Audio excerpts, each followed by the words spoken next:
উনি এত বড় জনজোয়ার যাত্রা করলেন কি জন্য? বেরোন, নেতা হন, বাংলায় নতুন নেতা চাই তো। মনে হয় পাবলিক নিচ্ছে না ঠিক মতো, বা পিসি জায়গা ছাড়ছেন না, তাই অভিমানে এইসব বলছেন।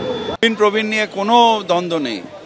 নবীন ও মমতা বন্দ্যোপাধ্যায়কে ওপরে ভরসা করেন, প্রবীণ ও মমতা বন্দ্যোপাধ্যায়ের ওপরেই ভরসা করেন।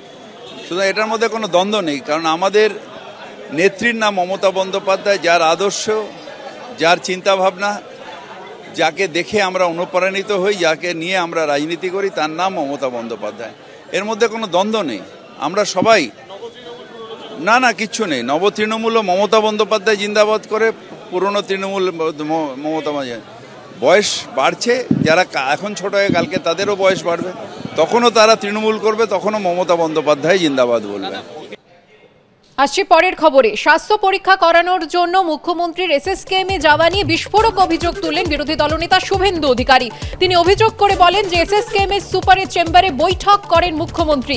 বৈঠকে ছিলেন স্বাস্থ্য সচিব, কলকাতা পুলিশের সিপি ও এসএসকেএম এর সুপার সুজয় কৃষ্ণ ভদ্রের বিষয়ে আলোচনা হয়েছে।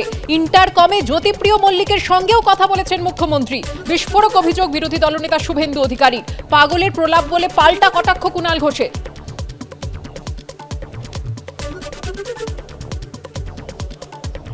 দুটো মিটিং এর খবর নিই। গতকাল 2:45 মুখ্যমন্ত্রী পিজি হসপিটালে সুপারের চেম্বারে বসেছিলেন। সেখানে স্বাস্থ্য সচিব নিগম, কলকাতা পুলিশের মমতা কমিশনার বিনীত গোয়েল, পিজির সুপার ছিলেন। সন্ধ্যে 7টা অবধি মিটিং চলেছে এবং আমার কাছে স্পেসিফিক খবর আছে সুজয় কৃষ্ণ ভদ্র, তার ব্যাপারে আলোচনা হয়েছে এবং মুখ্যমন্ত্রী ওখান থেকে কাস্টডিতে থাকা জ্যোতিপ্রিয় মল্লিক, তার সঙ্গেও ইন্টারক্যামে কথা বলেছেন। দ্বিতীয় মিটিং সন্ধ্যাবেলা মুখ্যমন্ত্রীর বাড়িতে হয়েছে। সেখানে মুখ্যমন্ত্রী ছিলেন, তার ভাইপো ছিলেন এবং সেখানে নতুন ডিজি রাজীব কুমার ছিলেন।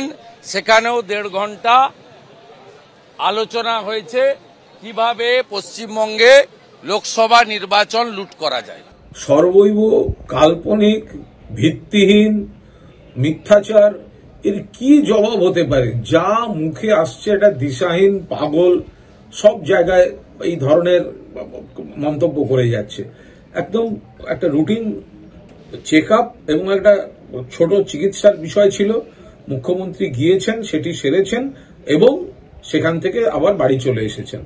তাকে কেন্দ্র করে এই ধরনের মিথ্যাচার এবং একসময় এই মুখ্যমন্ত্রীর পায়ে লুটিয়ে পড়ে থেকে নিজের এবং তার পরিবারের লোকেদের রাজনৈতিক প্রতিষ্ঠা, একের পর এক পদ, ক্ষমতা ইত্যাদি, তারপরে এত বড় মিথ্যাচার, এ ভগবান ক্ষমা করবে না।